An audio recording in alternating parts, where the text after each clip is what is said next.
Hi எல்லாருக்கும் வணக்கம். Hi எல்லோரும் வீட்டில் குவைட்டாக இருக்கீங்களா? எஸ், யூனோ லைஃப்பில் நிறைய பேருக்கு நிறைய டேர்னிங் பாயிண்ட்ஸ் எல்லாம் வரும். என்னை பொறுத்த வரைக்கும் ஒரு க்ரியேட்டிவ் டேர்னிங் பாயிண்ட் வந்து எனக்கு I think it happened in 2009 when I attended landmark forum. Something creative, அது என்ன சொல்கிறது, ஒரு avenue kind of opened suddenly. Okay, so that's what changed. Hi Nitya. Hello Nitya. Cherry. So something like that happened for me, and திடீர்னு there was a flow of writing. ரைட்டிங்னா எழுதுவோம் எல்லாம் யாருக்காகவும் எழுதுவோம், யாரையும் இம்ப்ரெஸ் பண்ணுறதுக்காக எழுதுவோம். எதையுமே இம்ப்ரெஸ் பண்ணாமல் without even thinking whether people are going to see it or not, அதெல்லாம் தெரியாமையே I started writing. அப்படி எழுதின ஒரு ஸ்டோரி, ஒரு எஸ்ஸே வந்து நான் உங்களுக்கு வந்து இன்றைக்கி படித்து காட்ட போகிறேன். ஓகே, அண்ட் இதை வந்து நான் தமிழில் எழுதலை. I wrote it in English because I feel தமிழில் நம்ம லாங்குவேஜில் எழுதினா ஒரு அலங்காரம், ஒரு கர்வம், அந்த லாங்குவேஜில் இருக்கிற நம்ம ஆளுமை அதெல்லாம் தெரியும் அப்படின்றதுக்காக English. You all know that English is not my first language. So இங்கிலீஷில் எழுதினேன். பார்க்கலாமா? So the title of the story is Mexican laundress. தமிழில் சுஜாதா சார் கதையெல்லாம் படித்தவங்களுக்கு தெரியும். மெக்சிகன் சலவைக்காரி, அவளுடைய ஜோக்கு அதுதான். So I'm going to start reading. Reading is a great habit, but reading till 12 midnight, reading while eating, reading to avoid outstation relatives was rude, a big no-no for Amma. நான் நிறைய படிப்பேன். So அம்மா சொல்லுவாங்க ரீடிங்கில் கொஞ்சம் எட்டிகேட்லாம் வேணும்ட்டு. So I never read in sunlight like this. Daylight was strictly for playing and running around or drawing in Paramakudi. I'm not talking about today's children, but in Paramakudi it was not at all allowed.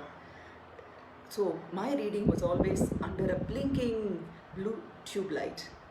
No one told me what to read. If I asked my father, he would say, read any nonsense. You know, anna theriyum ellarkum. He said, read any nonsense, headlines, obituary column, matrimonial advertisements, jokes, agony aunt columns. They would make sense someday. Every day after school in Paramakudi Municipal School, ஞாபகம் வச்சுக்கோங்க, we would throw our bags from the road, அப்படியே தூக்கி போடுவோம், onto our house and ran into the end of SPM colony to play, unlike the children of today. Amma would breathe with a great sigh of relief. Good riddance, sani orinjudhu. Every other day my younger sister would lose a tirgani of her earring. ஞாபகம், we all lost these gold the tirgani, the screws, while playing kallamanna. Yeah, we played kallamanna. The whole colony children, SPM colony children, there was no difference. Rich, poor, Brahmin, non-Brahmin, Christian, Muslim, adala kadiyadhu. Children were all children, they played together. The whole colony children will stop playing and search for that tirgani, sometimes with torches too after sunset. Whoever found the gold back screw will be the hero of the day. We come back home, pretend to brush through our studies, homework, eat hot rice and rasam every night with my tata, Atti, and make our beds in the hall. We made our beds, yes. We all slept together in the hall and supposed to sleep early. The tube light will be on till 10 p.m. till my dad came back from the club after playing bridge every night. ரொம்ப வருஷத்துக்கு அப்புறம் தான் தெரிஞ்சது the bridge had something to do with some glass and opener and some bottles and all that. சொல்லக்கூடாது. 8 p.m. to 10 p.m. was the best time in my life. I will collect all the Rani Muthus by my side. Start reading story after story, all adult in content. அதாவது 8 வயசு 10 வயசில் adult in content என்ன தெரியுமா? Murder mysteries, stories of betrayal, crime, feud clashes, பேய் கதை, it all. Rani Muthus were little supplements full of fiction that came along Dinatandi. After half hour, we were supposed to close our eyes and no more reading was allowed, but I would cover myself completely with a thin Bombay dyeing sheet. Remember the thin Bombay dyeing sheets from head to toe? The head size will be larger as it holds a bubble for Rani Muthu novel in my hand. Ipdi padikradhukku. All my fiction reading was inside that white tent. Oh my God, the beautiful white tent. It was my heaven. It was my paradise. If my mother switched the lights off to save electricity, my earring losing sister Suhasini would roll a torch into my tent to brighten up my paradise. My grandmother's visit to our town, Paramakudi, relocated that wonderful paradise, whatever, white tent reading library into the bedroom. You know, once she comes, everything is legal. She needed to read 2 stories every night before going to sleep. She chose me to read stories for her. She would be lying in bed with a fan in her hand.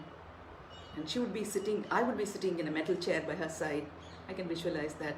She made me read Tagore's stories, Sharat Chandra Chatterjee stories, and Bankim Chandra stories. I read the Tamil's translation in awe. My white tent magical library moved away to the mystic Bangla. Whenever the stories turned emotional, you know what I would do? I would jump from the chair, join my party in her bed, and hold her and cry, but still continue reading the stories through my tears. Evening. With party, her books too went away to Madras Mail. I was lonely and depressed. That's when Kumudam and Ananda Vigdan introduced me to the Todar Kadais of writer Sujata. Rangarajan, who wrote in his wife Sujata's name. He wrote in Tamil and he lived in Bangalore. My magical touring white tent shifted to Bangalore or Srirangam and sometimes to imaginary Madras too, depending on his writings. I read in a frenzy. Nailan Kairu, Kolayudir Kalam, Pirivom Sandipum, Anita Ilam Manevi, Vaimeye Vellum, no, Vaimeye Silasamayam Vellum. His titles were as intriguing as his writing. I was addicted to his writing. Every day was approached with the possibility of a few pages written in any weekly magazine. If there were 7, he wrote for all of them. Tamil Nadu has not seen a prolific writer like him. We all literally coexisted with his characters. Genius Ganesh, lawyer Vasant, Inspector Rajendran, the curious Anamika, the unlucky Gayatri, or the sensuous Maya, Nyavarga, all those characters. They were all part of our daily world. We were also introduced to the Mexican laundress, the Mexico Salavai Mexican laundress who would be part of a fantasy joke. His lawyer Vasant would always start talking about the Mexican Salavai, but someone would interrupt and we readers would never know the Mexican laundress's joke. What is that joke? Do any of you know? This mystery continued for many decades and Mr. Sujata publicly announced that if anyone deciphered his Mexican laundress anecdote, he would give them half of his kingdom and get his daughter's hand in marriage. Excuse me, he lived in a humble BHEL quarters in Bangalore and had only 2 boys, no daughter. I read his writing all my teenage. Once I moved to Chennai to live with my grandmother and Chitappa, I graduated into reading other writers like Balakumaran, T. Janakiraman, Ashoka Mitran, Sundar Ramasamy. But Sujata remained my favorite. Jayakanta noted it. But Sujata sir remained my favorite. Like the mystery of the Mexican laundress. One evening, my Chitappa Kamal brought Mr. Rangarajan, that is writer Sujata, home for coffee.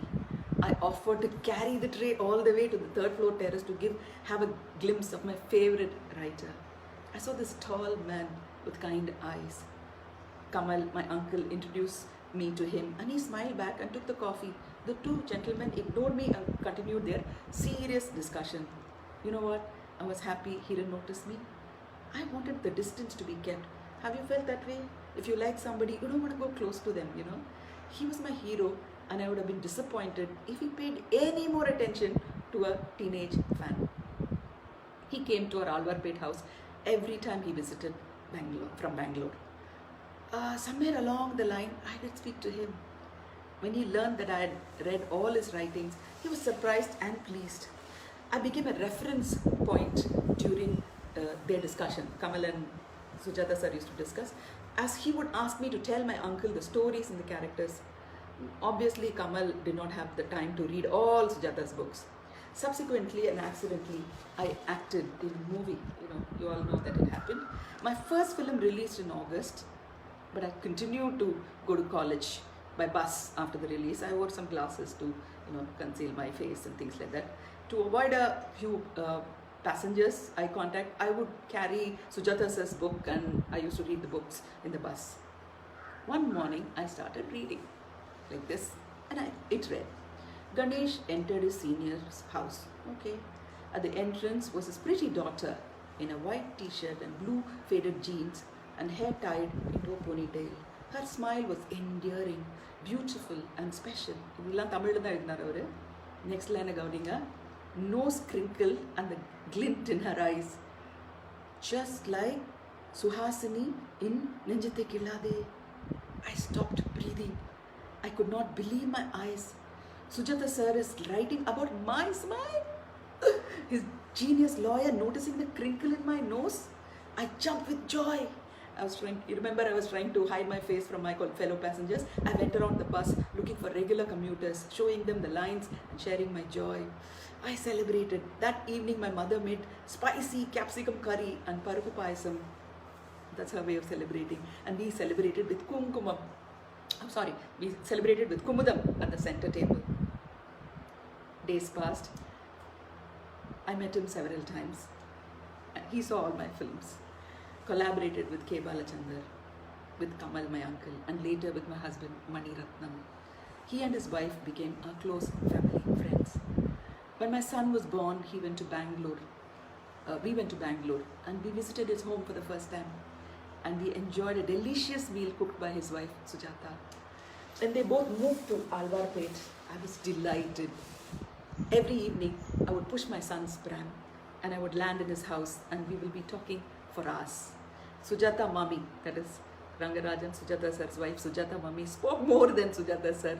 Their little house was crowded, filled with books, fans, publishers. But Mami and sir filled the remaining nook and corner of their house with their non-stop chatter.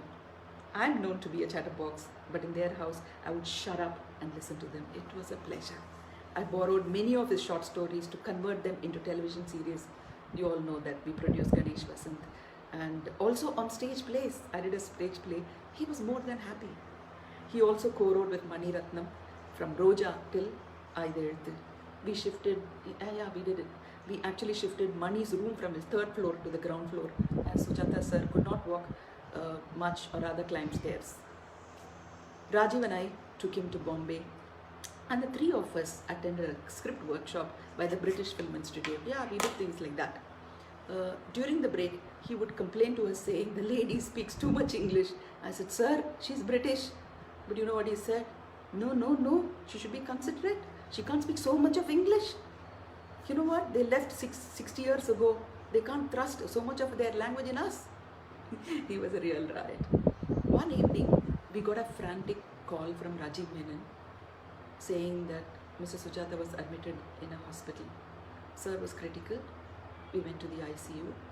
He greeted all of us with a smile. I remember Director Shankar also being there. He was his usual proud self, not displaying any fear or pain. Once the men all went out, I went and sat next to him. I don't know, women, we take the liberty of going close to somebody, especially when there is distress. Like today, I think women, we feel it much more than anybody else. I might be wrong, correct me if I'm wrong. When I went and sat next to him, took all the liberty and sat next to him, tears slowly flowed from his eyes. Before the men returned, I quickly wiped them off. I tried to wipe them off. He chose to talk to me. I don't know why. I don't know why he chose to talk to me. Maybe my crinkled nose or the fact that I fought tooth and nail to grab kumudam from the hands of my sisters. I don't know why, but he chose me. He asked me if I will apologize to his wife on his behalf. He said he did not give her a good life. Money, jewelry, house, a new sari for their anniversary, nor so many personal things, etc., etc., etc. He did not show any affection or love for her. He said he had actually failed as a husband. He's not given her a great life and he was not man enough to ask her for her mercy. He asked me if I would before he died. I wiped my tears and I promised. As the men entered the room, he was his usual optimistic self, joking and smiling at them. I slipped away from the ICU and went searching for Sujata Mami. The smart, well-dressed, smiling lady. You all know that she wears these wonderful printed silk sarees and a beautiful bead, Hyderabad pearls. The lady was in the canteen, tired and sleepy, trying to grab some carbohydrate to be strong enough to nurse her genius husband. I quietly sat opposite to her and told her that I have a message from her husband. And she said, go on. Sujata sir says, he has not given you anything in these 35 years. No money, no house, did not take you on holidays, nor did he tell you or show you that he loved you the way you deserved. He wants me to apologize to you. Mommy was not pet up. There was no reaction on her face. She was silent for 2 minutes. I waited. Then she slowly smiled at me and said, Hasini, I thought you were smart. Are you also foolish like him? What should he give me? What should he give me? A car, a house, or a peck on the cheek in public? I just sat there. She asked me, what is his name? Tell me. I said, Mr. Rangarajan. How do you know him? As a writer, the greatest of them all. Tell me how do you know him? As writer Sujata. Okay, is Sujata his name? I said, no, it is my name.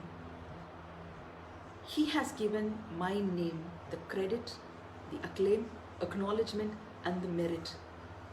Every time he is remembered in the world, I am remembered. Every time the reader is stunned and praises him, he praises me. Every time they clap and applaud, they applaud me.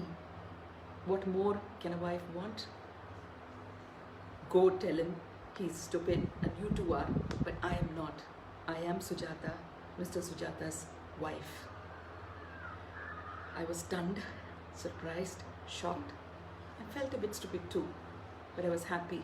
I ran back to the 4th floor and told, Sir, the apology was royally refused. He smiled and said, oh, I failed in apologizing to my wife too. Sujata sir recovered from the bout of illness. We were relieved. We celebrated. Later on, sir bought his first ever house.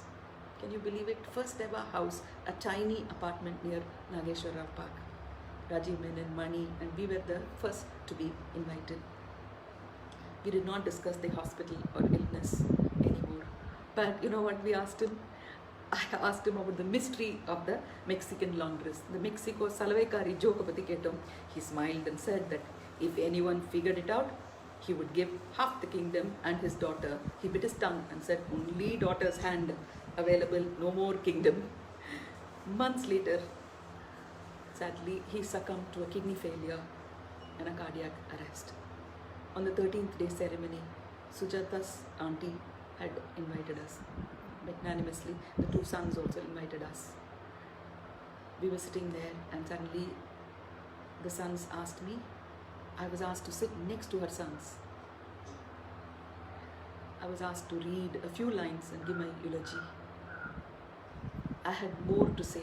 Yes, I had more to say about Mrs. Sujata than Mr. Sujata, the writer. Every time the Mexican laundress anecdote, Mexico Salvaikari joke discussed பண்ணும்போது, when it's discussed in public days or in a social media, I hide my right hand, the hand that Sujata sir promised to give away. Thank you all. Thank you so much. Thank you so much for watching my writing. This was really private, it was not public, but I decided today, it's a day to share everything with everybody. So if you like this, tell me. I will read more stories like this. What is it? Okay, now I need glasses to see.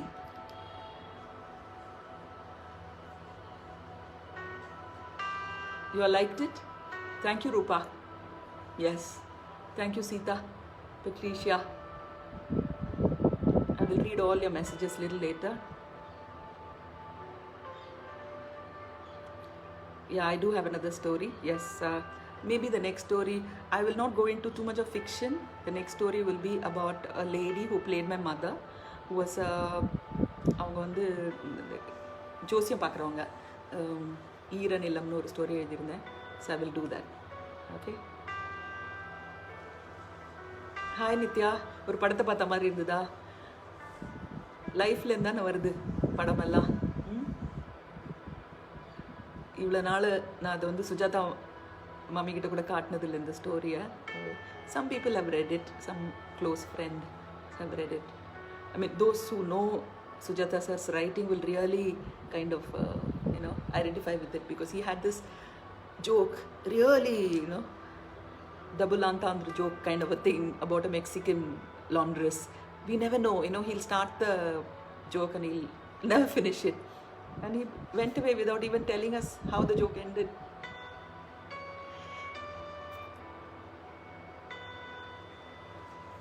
Yeah. Virota Mardada. Thank you. I'm just going to read all the other messages. Hi Radhika, you're so far away, US-la. எங்க இருக்கீங்க? எந்த ஊர்ல இருக்கீங்க? Chicago-வா? Geeta from Singapore and Kalyani. Hi Preeta. Garyali madam. Hi Garyali. CK Garyali madam. Usha Saraswati. Sharda is also watching. Ramdas sir. Tirunelveli ke alvava. Betty from Australia. Take care of yourself, Betty. Anita, I saw your beautiful dance, the breathing thing, so beautiful. Gayatri, hi Gayatri. Aarti Ganesh, hello. Shanta, Kittingla. Lata from Singapore. Ravi K. Chandran, oh my god. Cinematographers are watching. Kartika, Radha's daughter Kartika.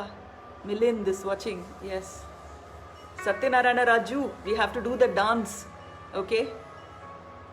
So, நீங்க வந்து பெண் வேஷம் போடணும், நான் வந்து ஆண் வேஷம் போட்டு அந்த டான்ஸ் பண்ணியே ஆகணும். Satyanarayana Raju. Suresh, I hope you are in Chennai, not in Australia. Let's all be together. Okay. Bye guys. That's it. I think I'm going to finish. Bye. Thank you so much. We'll chat.